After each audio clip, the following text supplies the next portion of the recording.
গল্প বন্ধ্যানারীর কোলে আলোর ছটা। পর্ব ৩। লেখিকা আমাতুর রবতা শনিম। সময়টা দুপুর। চৈত্র মাসের গরম, তার সাথে বাতাসের জোর নেই। পাতাগুলো নড়েও নড়ছে না। একটু বাতাস গায়ে লাগলে কি যে শান্তি লাগে। ইসমার টিনের ঘরের তাপমাত্রা অনেক বেশি। হালকা কিছু কাপড় আর দু-একটা বই গুছিয়ে নিচ্ছে মরা হাতে। এই কাপড়গুলো তার মা একটু একটু টাকা জমিয়ে বানিয়ে দিয়েছে। বিগত ৮ মাস ধরে রাহাতের কাছ থেকে ১ পয়সাও নেয় না। একটা বাজারের ব্যাগে কাপড় আর বইগুলো ঢুকিয়ে ইসমা চলে গেল পাশের বাড়ির এক চাচির বাড়িতে। এই মহিলা ইসমাকে অনেক সাহায্য করেছে।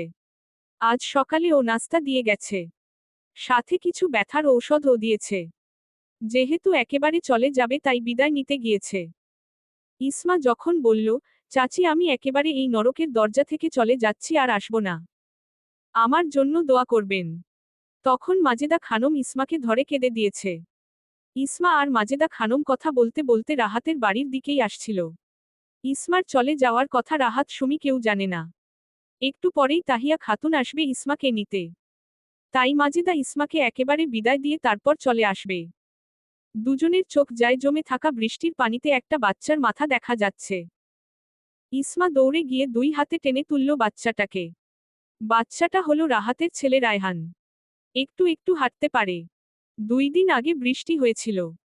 বৃষ্টি হলে এই ছোট গর্তে পানি আটকে থাকে, ধীরে ধীরে শুকিয়ে যায়। হয়তো সুমির অগোচরে রায়হান নিজের মনে হাঁটতে হাঁটতে এখানে পড়ে গেছে। বাচ্চাটার ক্ষীণ গতিতে শ্বাস চলছে। ইসমা এই প্রথম রায়হানকে কোলে নিল। ইসমার ভয়ে বুক ধকধক করছে। আরেকটু দেরি হলে অনেক বড় বিপদ হয়ে যেত। হয়তো রাহাতের ছেলের নিঃশ্বাস বন্ধ হয়ে যেত। মাজেদা খাতুন সুমিকে ডাকছে জোরে জোরে।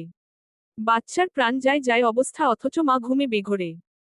ইসমা রায়হানকে নিজের বুক থেকে সুমির কোলে দিয়ে নিজের ঘরে চলে যেতে যেতে একবার রায়হানের দিকে ফিরে তাকিয়ে মনে মনে বলল, আজ একেবারে চলে যাচ্ছি আর আজকেই তোকে একটু কোলে নিলাম, তাও এক ভয়ানক অবস্থায়।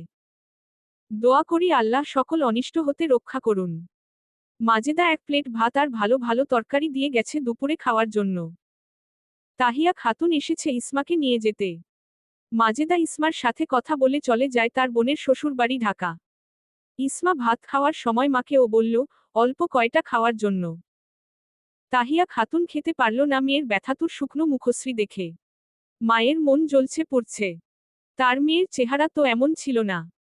এক উজ্জ্বল হরিণী সুনয়না ঘন পাপড়িওয়ালা মায়াবী চেহারা ছিল। সেই চেহারা কোথায় গেল? এই চেহারা দেখেই তো রাহাত দেখতে গিয়ে পছন্দ করে ফেলে। ৫ দিনের ভিতরে তাড়াহুড়া করে ইসমাকে বিয়ে করে। আর আজ সেই চেহারায় ভাটা পড়ে রাহাতের অন্যায় ব্যবহার আর অযত্নে। মা তোর শাশুড়ির কাছে বলে যাবি না? কি আর বলে যাব?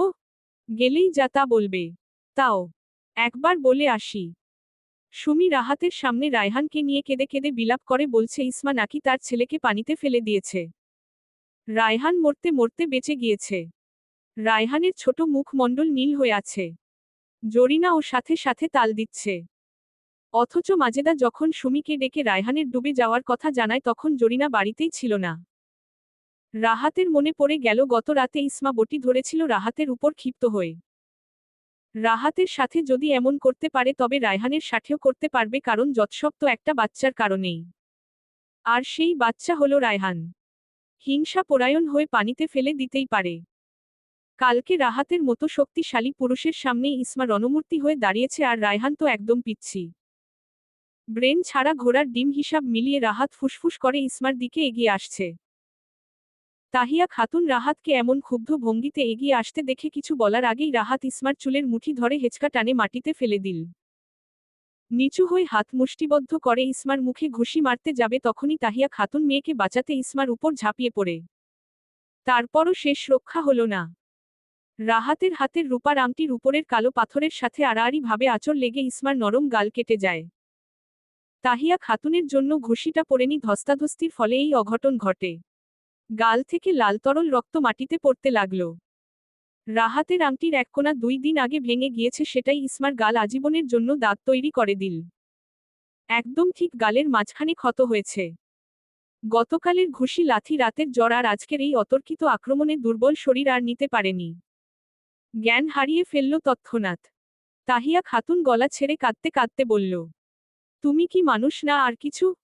কুকুর বিড়াল কেউ এভাবে মারে না। আজকে ওকে আমার সাথে চিরদিনের জন্য তোমার বাড়ি থেকে নিয়ে যেতে এসেছিলাম। কি দোষ করেছে আমার অসহায় মেয়েটা যার কারণে আমার সামনেই জালিমের মতো মারলে? আপনার মেয়ে আমার ছেলেকে পানিতে ফেলে দিয়েছে। আমার ছেলেটার মুখটা নীল হয়ে গেছে। এই কারণেই আপনার মেয়েকে আল্লাহ সন্তান দেয়নি। আমার ছেলে আমার জানপ্রাণ রায়হানের কিছু হয়ে গেলে ইসমার ও আজ শেষ দিন হতো। আশেপাশের কয়েকজন মানুষ ইসমাকে কাছের হাসপাতালে নিয়ে যায়। তাহিয়া খাতুনের বুকে ঝড়। কুলাঙ্গার স্বামী মেয়েটার হাত ছেড়ে না দিলে কেউ এমন নির্যাতন করার সাহসও পেত না। আজ রাহাত ও বাচ্চা দানে অক্ষমের খোটা দিল। সিএনজিতে বসে মেয়ের হাত ধরে ফুপিয়ে ফুপিয়ে কাঁদছে আর ডাকছে। অজ্ঞাত ইসমা সাড়া দিবে কি করে? রাহাতের বাড়ির উঠানে ইসমার নরম গালের রক্ত শুকিয়ে জমাট বেঁধে আছে। টিনের ঘরের মেঝেতে ব্যথাতুর লালা আর উঠানের শক্ত মাটিতে রক্তগুলো সাক্ষী হয়ে থাকবে এক অবহেলিত নারীর নির্যাতন। যদিও রক্তগুলো থাকবে না, তবে এই স্থান বয়ে বেরাবে একটি সন্তানের জন্য হাহাকার করা স্বামী সংসার বাঁচিয়ে রাখার আপ্রাণ চেষ্টা করেও বাঁচাতে না পারার এক নরক যন্ত্রণার প্রতিচ্ছবি। একটা দমকা হাওয়া রাহাতের গা ছুঁয়ে গেল। রাহাত ছেলেকে নিয়ে বুকে চেপে বসে আছে। এই ছেলে একদিকে আর সব একদিকে। বাতাসের সাথে ফিসফিস মৃদু গুঞ্জনে কে জানি বলে গেল, ওহে পুরুষে তোমার কেমন রক্ত গরম দেমাগ। কোমলমতি মায়াবতীর হৃদয় রক্তাক্ত করে শান্তি হওনি, তাই শরীরও রক্তাক্ত করে দিলে। তুমি তো সেই পুরুষ যে তুলোর মতো নরম ত্বকের। প্রশংসা করেছিলে, আজ সেই ত্বকের বিঘ্নতা ঘটালো। তুমি সেই মুখোশের আড়ালে কাপুরুষ যে একসময় সান্ত্বনা দিয়েছিলে স্ত্রীর কোলে বাচ্চা আসুক না আসুক তুমি কখনো অন্যদের মতো খোটা দিবে না। অথচ আজ ঠিক দিয়ে দিলে। কানপ্রা শুনে তদন্ত না করে প্রতিবারের মতো এবারেও হিংস্রতা দেখিয়েছ। তোমার সুখ পাখি উড়ে গেছে আরও আগে। তুমি অবহেলা করে খাঁচা খুলে দিয়েছিলে। সে তোমার দানা পেটে না দিয়ে অন্যত্র পাওয়া দানা গিলেছে। তারপরও তোমার ভাঙাচূড়া খাঁচায় ঝড় বৃষ্টি নিয়ে পড়েছিল। তুমি খোঁজ নাওনি। পরপর 2 দিন দুপুর বেলায় নিষ্ঠুরতম পাগলা কুত্তার মতো আচরণ করে তুমি চিরতরে হারিয়ে ফেললে তোমার সুখ পাখিকে। সে তোমার তরে আর আসবে না। তোমার জন্য আফসোস রাহাত, তোমাদের মতো রাহাতদের জন্য আফসোস, অনেক অনেক আফসোস। বাতাসের সাথে এই ঠান্ডা গুঞ্জন কানে গেল না রাহাতের। কারো কর্ণধরে পৌঁছালো না। Major Usama Khandakar. Yes sir. মন্ত্রী লিয়াকত আলীর সাথে তোমার কিসের শত্রুতা? এটাকে ঠিক শত্রুতা বলে না স্যার। ব্যক্তিগতভাবে তার সাথে আমার কিছু দ্বন্দ্ব আর হিসাব আছে। এর বাইরে আর কিছু না। লিয়াকত আলী মানুষ হিসাবে ভালো। এমন উত্তরই আশা করেছি তোমার কাছ থেকে। আমি ভেবেছিলাম হয়তো প্রফেশনালি তোমার সাথে কোনো ঝামেলা হয়েছে। এমনটা হলে নিশ্চয়ই ভালো কিছু হতো না। সে যাই হোক, বিয়ে করবে না আর? দেখি স্যার। বিয়ে করে ফেলো, ইনশাআল্লাহ তোমার জীবনে ভালো কেউ আসবে। আমিন। ফোন রেখে উসামা খন্দকার বিড়বিড় করে আওড়ায়, কি করলে জিয়াফত আলী? একজনের শোকে কজনকে নাই করে দিলে। এ কেমন গোলক ধাঁধা, কাউকে দোষীও করা যায় না আবার মুক্তও করা যায় না। নর্মাল ড্রেস পরে মেজর উসামা রাস্তার পাশে দাঁড়িয়ে আছে। সামনে দিয়ে একটা ফায়ার সার্ভিস গেল সাইরেন বাজিয়ে। মেজর উসামার মনে পড়ে গেল একটি কথা, ব্ল্যাক ডায়মন্ড, আমি ভবিষ্যতে ফায়ার ফাইটার হওয়ার চিন্তা করেছি। কৃষ্ণ গাল বেয়ে 2 ফোঁটা অশ্রু কণা গড়িয়ে পড়ল। ইসমা একদিন হাসপাতালে ছিল। দুর্বলতার সেলাইন দেওয়া হয়েছে। গালের দাগটা সবসময় থেকে যাবে। তবে সময়ের সাথে সাথে কিছুটা ফিকে হয়ে আসবে। রাহাতের বাড়িতে বৈঠক বসেছে। এলাকার চেয়ারম্যান আর 2জন গণ্যমান্য লোক নিয়ে এই বৈঠক বসানো হয়েছে। ইসমার 2জন মামাও এসেছে। আশেপাশের কিছু মানুষ তামাশা দেখতে উকি মেরে আছে।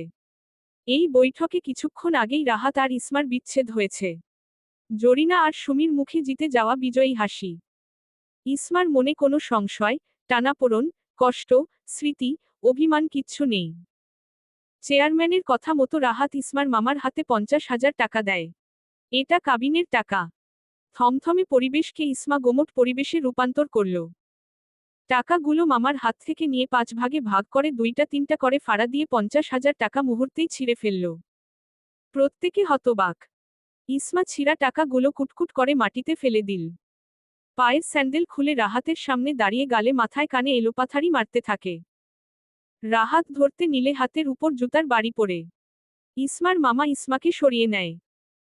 জরিনা ফুঁসতে ফুঁসতে এগিয়ে আসতে দেখে গলা ফাটিয়ে চিৎকার করে ইসমা দজ্জাল শাশুড়িকে বলল, একদম কাছে আসবেন না। আপনার মতো খবিশ মহিলা আর দুটো দেখেনি। আপনি আর আপনার মেয়েরা আমার নরক যন্ত্রণার প্রধান।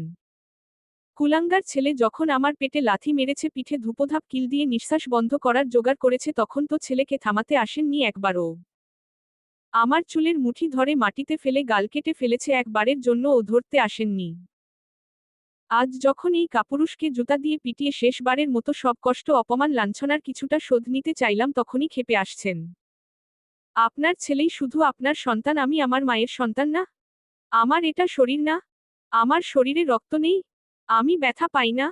একদিন হলেও আপনি আমার নাম নিবেন। আমার জন্য আফসোস করবেন। তবে আমার মুখটাও দেখতে পাবেন না।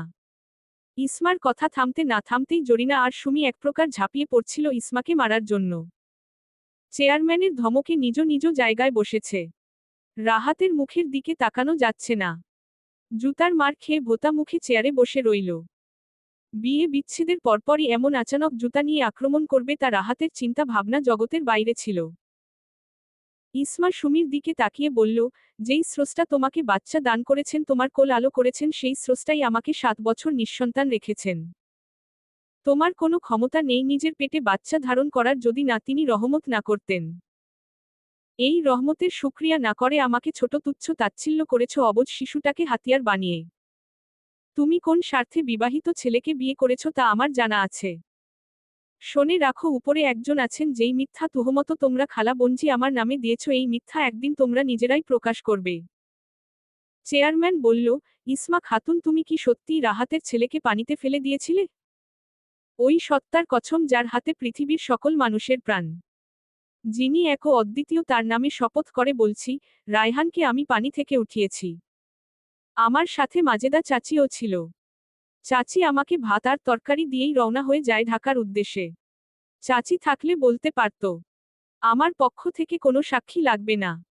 আমার সত্যতা ভোরের আলোর মতো ফুটে উঠবে সঠিক সময়ে। আমার আত্মার অভিশাপ আপনাদের সবার উপরে লাগবে। রাহাত সুমি জরিনাকে উদ্দেশ্য করে বলল, ইসমা, রাহাতের বোনেরা আসেনি। আমার চোখ থেকে যতগুলো ফোঁটা পড়েছে, আপনাদের পাপী চোখ থেকে তার চেয়ে আরও বেশি পড়বে। যে অন্যের উপর দয়া করে না তার উপরও করা হয় না। আমার চুলের গোড়া শরীরের পশম থেকে শুরু করে চোখের পাপড়ি পর্যন্ত আপনাদেরকে লানত দিয়েছে। আমাকে মানসিক যন্ত্রণা দিয়েছেন পদে পদে, ধাপে ধাপে। বৈঠক একদম চুপচাপ। কারো মুখে রা নেই। ইসমার মুখে শুদ্ধ ভাষায় কথা শুনে চেয়ারম্যান সহ বাকি সবাই মুগ্ধ। কত সুন্দর করে কথা বলে। প্রত্যন্ত গ্রামে এমন করে কেউ কথা বলে না। চলো মা, চলে যাই। মামা চলেন। তাহিয়া খাতুন রাহাতের দিকে ঘৃণিত দৃষ্টি নিক্ষেপ করে বলল, তোর মা তোকে একটা জানোয়ার বানিয়েছে। আমার সামনে আমার মেয়েটাকে কিভাবে মেরেছিস? যেমন মা তেমন ছেলে। গজব পড়বে তোদের উপর। ইসমা এই বিষাদময় স্মৃতি, নির্মম অত্যাচার আর কাপুরুষ মানবতাহীন রাহাতের সীমানা থেকে একটা একটা করে পা ফেলে দূরে যাচ্ছে আর মিনমিন করে ঠোঁট নাড়িয়ে বলছে, আমি ইসমা খাতুন। বন্ধ্যাত্ব কোনো রোগ নয়। নিঃসন্তান নিঃসঙ্গতার প্রতীক নয়। আমার কোন বন্ধ্যাত্ব রোগ নেই। আমার কোনো ক্ষত নেই। আমার কোনো দোষ নেই। আমার কোনো পিছুটান নেই। আমার স্বামী সংসার হারানোর ভয় নেই। এই সমাজে যারা আমাকে নিয়ে কটাক্ষ করবে তাদের সামনে আর চোখ ঘোলাটে করব না। যারা আমাকে নিচু করার জন্য উপহাস করবে তাদের সামনে নত হব না। তাদের কথা উড়িয়ে দিব দূষিত বাতাসে। এক মীর জাফরকে মন থেকে বের করে দিয়েছি অনেক আগেই। এই ভাঙা মনে যদি কোনো সৎ ব্যক্তি ঘর বানাতে চায় তবে তার সঙ্গিনী হয়ে যাব। আর যদি এমন না হয় তবে আমার একাকী জীবন কাটিয়ে দিব। হে দুর্বল নারী জাতি, জেগে উঠো। আমার মতো ইসমাদের বলছি, তোমরা জাগ্রত হও। ভরসা রাখো এক সৃষ্টিকর্তার উপরে। এবং ফিরে আসো জুতা হাতে নিয়ে। আমি ঘৃণা করি সেই সব পুরুষদের যারা স্ত্রী সন্তান রেখে পর নারীর সান্নিধ্যে যায়। ঘৃণা করি ওই সব বাবাদের যারা নিজ কন্যার খবর নেয় না, ভরণ পোষণ দেয় না। আমি ঘৃণা করি ওই সব মেরুদণ্ডহীন কাপুরুষদের যারা স্ত্রীর গায়ের উপর পশুর মতো মারপিট চালায়। ঘৃণা করি তাদেরকে যারা সন্তানের বাহানা দিয়ে প্রথম স্ত্রীকে মানসিক পাগল বানিয়ে দেয়। এই সমাজ তখন কোথায় থাকে যখন আমরা মুহূর্তে মুহূর্তে মরে যাই? এই সমাজ কেন ক্ষত তৈরি করতে এগিয়ে আসে অথচ নিরাময়ের পথ খুঁজে দেয় না, বাতলে দেয় না? রাহাতের সাথে বিচ্ছেদ হয়েছে আজ 6 মাস। এই 6 মাস ইসমার মামারা ভালোই দেখাশোনা করেছে। আগের চেয়ে বাজার বাড়িয়ে দিয়েছে তাহিয়া খাতুনের ছোট ঘরটায়। আগে তো ইচ্ছা হলে দিত, না হলে নাই। মামিরাও তেমন কিছু বলেনি ইসমার গায়ে আঘাতের চিহ্ন দেখে, বিশেষ করে গালের কাটা দাগটা দেখে। কত মহিলারা বাড়ি বয়ে এসে জিজ্ঞেস করত, ইসমা কি রাহাতের ছেলেকে সত্যিই মারতে চেয়েছে কিনা। তখন ইসমা শক্ত মুখে জবাব দিয়েছে, মারলে ওর বাবাকে মারতাম, নিষ্পাপ শিশুকে কেন মারব। 3 মাস আগে রাহাতের বাড়ির ওই চেয়ারম্যান তার ছেলের জন্য ইসমার সাথে বিয়ের কথা নিয়ে এসেছিল। বৈঠকে ইসমার ধারালো যুক্তিসঙ্গত কথা শুনে তার পছন্দ হয়ে যায়। ইসমার সাথে সাথে না করে দিয়েছে চেয়ারম্যানের ছেলে, এ নিয়ে কয়টা বিয়ে করেছে তার হদিস নেই। তার উপর আবার ড্রাগসের নেশাও নাকি করে। মানুষের চোখে মুখে ইসমার মায়া করুণা ভেসে উঠলে ইসমার অস্বস্তি হয়। মহিলারা এক কথা থেকে আরেক কথায় চলে যায়। এই সব নিয়েই ভাবছিল ইসমা খাতুন। ধ্যান ভাঙল মুরগির করকরানিতে। মুরগিগুলোকে আদার দিয়ে ইসমা ছাগলের কাছে চলে গেল। বসে থাকলে হবে না, মায়ের সাথে হাতে হাতে কাজ করলে কাজ এগোবে। তাহিয়া খাতুন মেয়েকে আগলে রাখে সেই ছোট সময়ের মতো। রাতে মা মেয়ে জড়িয়ে ধরে ঘুমিয়ে থাকে। ইসমা তাহিয়া খাতুনের কাছে চলে আসার পর হাঁস মুরগি ছাগল লালন পালন বাড়িয়ে দিয়েছে। হয় ইসমা রান্না করে আর তার মা হাঁস মুরগি দেখাশোনা করে, আর না হয় তাহিয়া খাতুন রান্না করে আর ইসমা হাঁস মুরগি ছাগল এগুলোকে আদার পানি ঘাস খাওয়ায়। রাহাত বিমর্ষ মুখে গোডাউনে বসে আছে। গায়ের পোশাক থেকে ঘামের গন্ধ বেরিয়ে আসছে। তার কাপড় 2 সপ্তাহ ধরে ধোয়া হয় না। মাও ধুয়ে দেয় না, বউও ধুয়ে দেয় না। আজ সকালে নাস্তার সময় রাহাতের মেজাজ পুরোপুরি নষ্ট হয়ে গেছে। 3 বেলার এক বেলাও খাবারের স্বাদ পায় না। মুখে ভাত পুড়লে মনে হয় তৈল কম হয়েছে, লবণ বেশি হয়েছে, ঝাল বেশি হয়েছে। সুমি আর জরিনা কাজ নিয়ে বিবাদ লেগে থাকে। জরিনা অজুহাত দেয় তার বয়স হয়েছে, বৃদ্ধা হাতে কেন কাজ করবে। আর সুমি অজুহাত দেয় ছোট ছেলেকে নিয়ে কাজ করতে পারবে না। অথচ রায়হানের বয়স এখন 17 মাস। রায়হান নিজের মতো খেলাধুলা করে ঘুরে ফিরে। গ্রামের বাচ্চারা এমনই হয়। রাহাতের সকাল হয় চিল্লাচিল্লি শুনে আর রাতে ঘুম হয় সুমির ক্যাচক্যাচানি শুনে। জরিনা আর সুমি খালা বঞ্জি হলেও এখন একজন আরেকজনের আগে পিছে মুখ ভেঙিয়ে যায়। অথচ ইসমা থাকতে দুজনের কাজ অর্ধেকটা ইসমার উপর যেত। আর দুজন আরাম আয়েশে দিন কাটাত। মাত্র 6 মাসের ব্যবধানে একজন আরেকজনের শত্রু হওয়া শুরু করেছে। রাহাত গোডাউন থেকে বাড়ি ফিরার পথে দেখা হয় মাজেদা খানমের সাথে। মাজেদা রাহাতকে দাঁড় করিয়ে সেদিন রায়হানের পানিতে পড়ে যাওয়ার ঘটনা সত্যিটা বলে। এও বলে দেয় ইসমা সেদিন রাহাতকে পানি থেকে উঠিয়েছে। আর সুমি মিথ্যাচার চালিয়ে গেছে ইসমার উপরে। মাজেদা মুখ ঝামটা মেরে চলে গেছে। রাহাতের শুকনো মুখ দেখে মাজেদা ইচ্ছা করে জানিয়ে গেছে তার অপরাধের কথা। চাইলে আগেই বলতে পারত। তবে এই পরিবারের সামনেই আসতে ইচ্ছা করে না মাজেদার। রাহাত ঠায় দাঁড়িয়ে রইল। রাহাতের বুকে কম্পন তৈরি হয়েছে। এই কম্পন থামার বদলে শুধু বাড়ছে।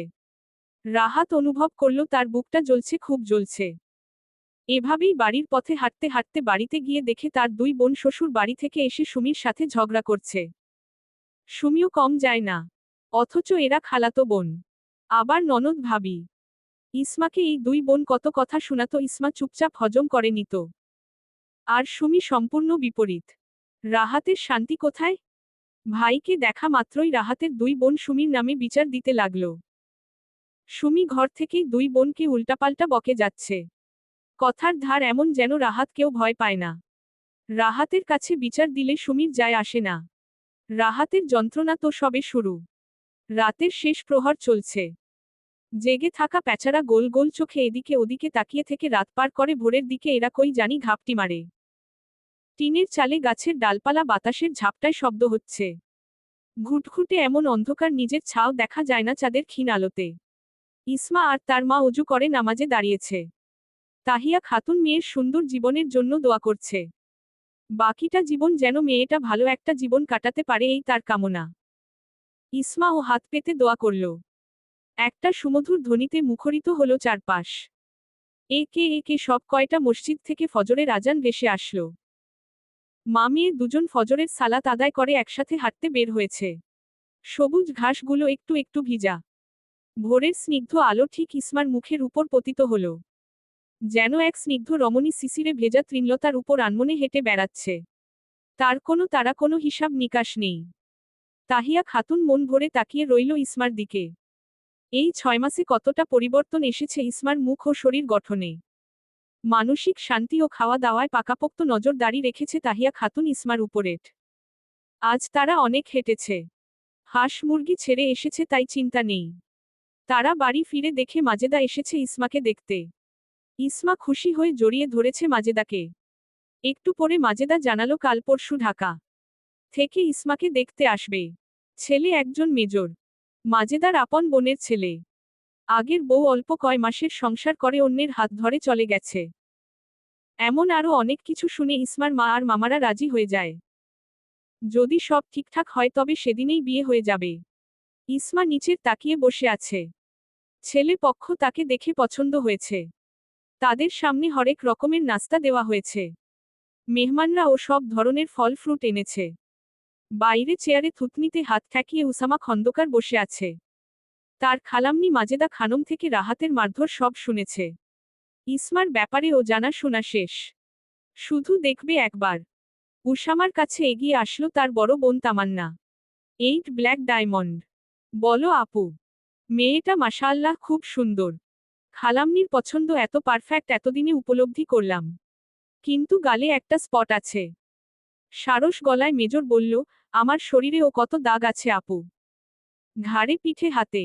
বনে জঙ্গলে ঘুরে বেড়াই, আঁচড় লেগে যায় ফলে দাগ বসে যায়। এসব কোনো সমস্যা নয়। মেয়ে না দেখেই বিয়ে না করেই মেয়েটার পক্ষপাতিত্ব নিয়ে নিলি। কোথায় পক্ষ নিলাম? ব্ল্যাক ডায়মন্ড উঠো আমার সাথে চল, মেয়ে আমাদের পছন্দ হলে তো হবে না, তোরও হতে হবে। সবাই সরে গিয়ে ইসমা আর উসামা খন্দকার দুজনকে নীরবে কথা বলার জন্য সুযোগ করে দিল। ইসমার কেমন জানি লাগছে। চোখ দুটো নিচের দিকে হলেও মেজরের ফিটফাট পরিপাটি সুগঠিত শরীর নজরে পড়েছে একটু আগেই। শুনেছে মাজেদার বোনের ছেলে মেজর। এই মেজর কি তাকে পছন্দ করবে? করলে করবে, না করলে নাই। তার মা যেমন একা একা বাকিটা জীবন পার করেছে, ইসমাও এভাবে কাটিয়ে দিবে পরের সময়গুলো। নীরবতার চাদর ভেদ করে মেজরের স্বাভাবিক কণ্ঠ শোনা গেল। নাম জানতে পারি? ইসমা খাতুন। আমাকে দেখে নিলে ভালো হবে। আমি দেখতে কালো। বিয়ের পর যেন খাতুনের দ্বিধায় পড়তে না হয় কালো স্বামী নিয়ে। দেখে নেওয়া উচিত আমাকে। সরাসরি ও দেখা যাবে যেভাবে আমি দেখছি এখনো। মনে করব না কিছু। ইসমা কিছুটা অপ্রস্তুত হয়ে এলো। মেয়ে দেখতে এসে এমন খোলাখুলি কথা বললে তো পাত্রীর অপ্রস্তুত অবস্থা হবেই। ইসমা এক ঝলক দৃষ্টি দিয়ে আবার মাথা নত করে ফেলল। মেজরের চোখ ইসমাতেই আবদ্ধ। নিজেকে দেখতে বলে আবার বড় বড় চোখ খুলে ইসমার দিকেই দিয়ে রেখেছে। এমতাবস্থায় ইসমা ভালো করে দেখবে কি করে? এই সবগুলো মুরগি কার? আর ওই ছাগলগুলো? ইসমার খুকখুক করে কাশি উঠে গেল। দেখতে এসে জীবনে শুনেনি হাঁস মুরগি কার জিজ্ঞেস করতে। ইসমা স্বাভাবিক হয়ে বলল, আমি আর আমার মা লালন পালন করি। প্যান্টের পকেটে হাত রেখে দাঁড়াতে দাঁড়াতে মেজর বলল, আল্লাহ রাজি থাকলে আমার সামনে বসে থাকা খাতুনের বিয়ে হবে। এবং আজকেই হবে। আমার সাথে হবে। ইসমা ভ্যাবাচ্যাকা খেয়ে তাকালো 6 ফুট লম্বা লোকটার দিকে। মেজরের দৃষ্টি এখন বাইরে। খাতুন সম্বোধন শুনে বেশ অবাক হয়েছে। খাতুন বলে তো কেউ ডাকে না। ডাকটা কেমন অন্যরকম আর অদ্ভুত শোনায়। আমি একজন সেনা সদস্য। যখন তখন বাড়িতে ফিরতে পারি না। যে কোনো উৎসব অনুষ্ঠানে থাকবো করেও থাকতে পারি না। 3 মাস 4 মাস পর বাড়ি আসি। কখনো এর চেয়েও দেরি হয়। এমনও হতে পারে মাঝরাতে বা ভোর রাতে অথবা টপ্ত দুপুরে সংবাদ আসতে পারে মেজর উসামা খন্দকার দেশের জন্য শহীদ হয়েছে। আবার এমনও খবর আসতে পারে আমি মারাত্মক জখম হয়েছি। একজন সৈনিকের স্ত্রী হলে শক্ত মন থাকতে হবে। ভয় দেখাচ্ছি না, শুধু সতর্ক করে দেওয়ার জন্য বললাম। কারণ এ নিয়ে পড়ে আবার খাতুনের কিঞ্চিত মন খারাপ বা নিরাশের আভা যেন না দেখা যায়, তাই আমি ভয় পাইনি। আর আমি জানি সামরিক বাহিনীতে যোগ দিলে এমন হয়েই থাকে। মেজরের ঠোঁটে অদ্ভুত হাসি খেলে গেল। লম্বা লম্বা পা ফেলে বাইরে গিয়ে সবাইকে বলল, এই খাতুনকে বিয়ে করতে তার আপত্তি নেই। খাতুনেরও যদি কোনো সমস্যা না থাকে তবে আজকেই নিরিবিলিতে বিয়ের কাজ সম্পন্ন হয়ে যাক। কারণ তার হাতে ছুটি আছে অল্প কয়দিন। সুন্দর মতো বিয়ে হয়েও গেল।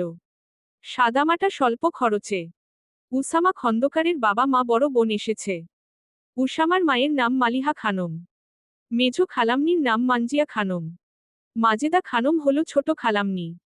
মানজিয়া খানমের বিয়ে হয়েছে উসামার চাচার সাথে। মালিহা আর মানজিয়া দুজন পরস্পর বোন। দুই বোনের এক বাড়িতে বিয়ে হয়েছে। তারা বনে বনে যা হয় সেই হিসাবে মাজেদা খানমের বিয়ে হয়েছে দূরে এবং গ্রামে। তাদের তিন বোনের সম্পর্ক বেশ মধুর। তামান্না হলো মানজিয়ার মেয়ে। উসামার চেয়ে বয়সে অনেক বড়। তামান্নাকে মেজর উসামা সবসময় বড় বোনের আসনে রাখে এবং সম্মান দেয়। মাজেদা খন্দকার পরিবারে ইসমার আগাগোড়া সব জানিয়েছে। রাহাতের মারধর, নির্যাতন এবং গালের কাটা দাগের কথা ও বাদ রাখেনি। এমনভাবে ইসমার মামা এবং মায়ের কাছে ওসামার প্রাক্তন অবনীর কথা সব স্পষ্ট বলা হয়েছে।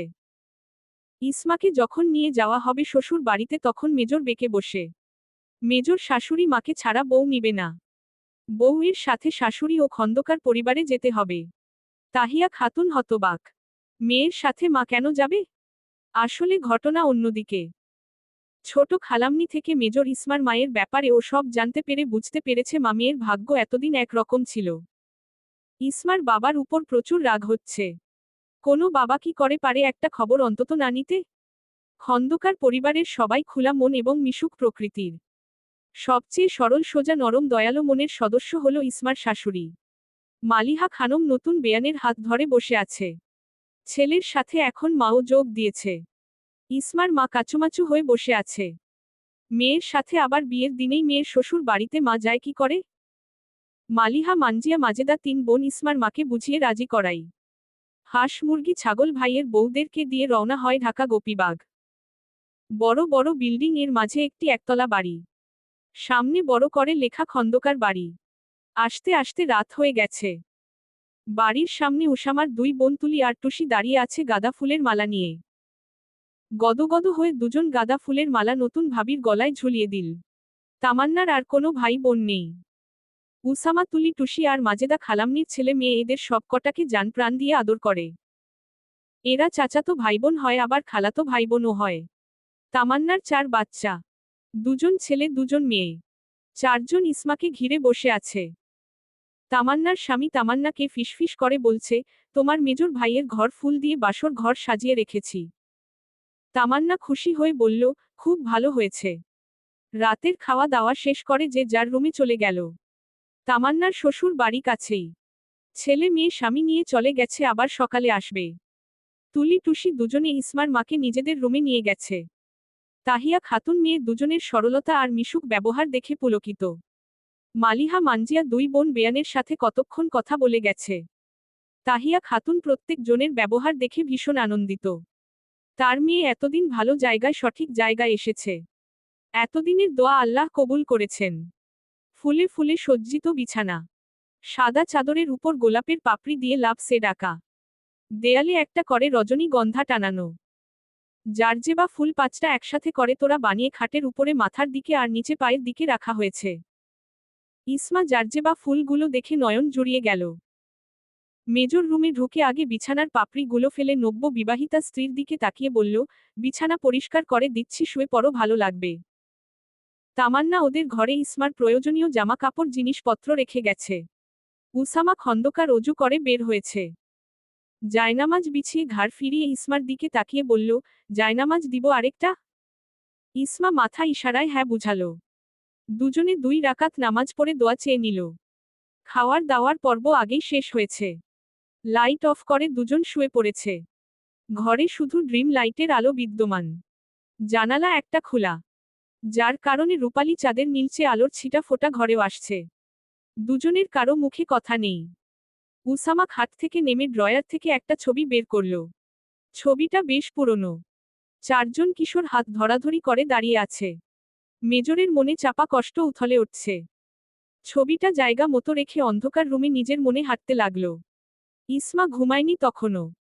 আচমকা কানে ভারী এক কণ্ঠস্বর হানা দিল, খাতুন। আমাকে বলছেন? হ্যাঁ, তোমাকেই ডাকছি। তোমাকে খাতুন বললে সমস্যা হবে? নামটা কি বুড়ো বুড়ো শোনা যায়? না না, সমস্যা নেই, আপনার যা ইচ্ছা তাই বলবেন। উসামা স্ত্রীর পাশে শুয়ে চোখের উপর হাত রেখে বলল, তোমার ভালো কোনো বান্ধবী ছিল? যাকে খুব মিস করো কিন্তু দেখা করতে পারো না? এমন কিছু?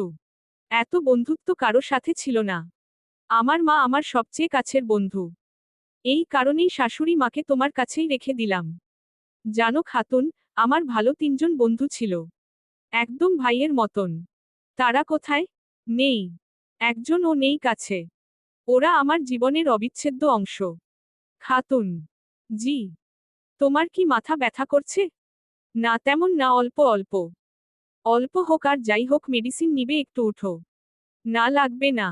ঘুম হলেই ঠিক হয়ে যাব। ও বুঝেছি, স্বামীর সেবা নিতে চাইছো তাই না? কোনো ব্যাপার না। এই বলে ইসমার মেজর স্বামী আলতো করে হাত বুলিয়ে দিতে লাগলো মাথা এবং কপালের দুই পাশে ম্যাসাজ করে দিতে শুরু করল। ইসমা কিছুক্ষণ পরেই ঘুমিয়ে গেছে। মেজর তখনও সজাগ। রজনীগন্ধার ঘ্রাণ নাকে এসে বাড়ি খাচ্ছে। উসামা খন্দকারের দৃষ্টি গেল ইসমার গালের দাগে। ফর্সা গালে কালো দাগটা জ্বলজ্বল করছে। ড্রিম লাইট আর চাঁদের হালকা আলোতে মেজর গভীর দৃষ্টি নিয়ে দেখল খাতুনের মুখের স্পট। আজ তামান্না এটাকে স্পট বলেছে। অথচ এখন এই মুহূর্তে উসামা খন্দকারের কাছে মৃদু আলোতে খাতুনের এই দাগ কিছুই মনে হলো না। চোখে একটুও খারাপ লাগলো না। বরং ধীরে ধীরে মেজরের মনে এই দাগটা অন্য রকম দাগ কেটে গেল, যা ইতিপূর্বে এর আগে হয়নি। মেজর নিজেও কিছু বুঝতে পারল না। মনে পড়ে গেল দিনের কথা। মাজেদা বলেছিল ইসমার উপর রাহাত আর তার পরিবার কি বর্বরতা করত। উসামার চরম রাগ উঠছে রাহাত পশুটার উপর। ইচ্ছা করছে এখনই ওই জানোয়ারটাকে গিয়ে বধ করে আসতে। চলবে। গল্পটা কেমন লাগলো জানাবেন ও সাবস্ক্রাইব করতে ভুলবেন না প্লিজ।